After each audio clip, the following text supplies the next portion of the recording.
Hi, this is Jason from the QuickBooks team. In QuickBooks Online Advanced, you can create forecasts to help you project your growth, spot trends, and create budgets. We'll go over how to set up a forecast and then adjust it. Select Financial Planning, Forecasts. Then select Create Forecast. QuickBooks uses information from your profit and loss statement to build forecasts for your income, cost of goods sold, and expenses. You can make a forecast for the rest of the financial year, up to the end of next year, or up to 3 years. Next, choose how you want QuickBooks to build your forecast.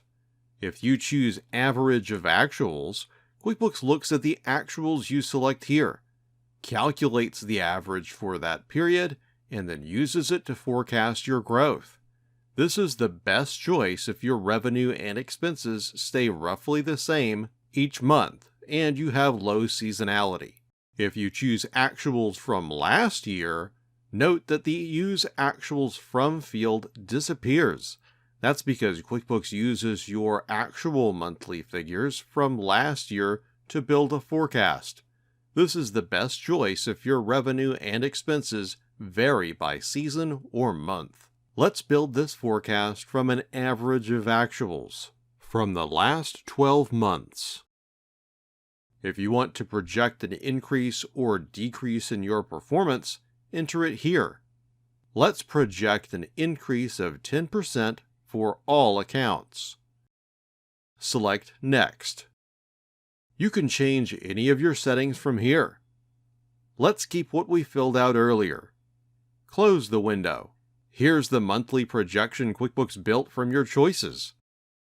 There are a few ways you can adjust your forecast. You can change the name here. You can select a field to manually adjust a forecast for an account in a specific month. And you can select this to change the settings you used when you originally built your forecast. You can also turn the forecast into a budget, so you can run budget versus actuals reports against it. When you're done, select Save and Close. From here, you can create more forecasts, edit the forecast you just created, or delete it. Now you're ready to create a forecast in QuickBooks to project the growth of your business.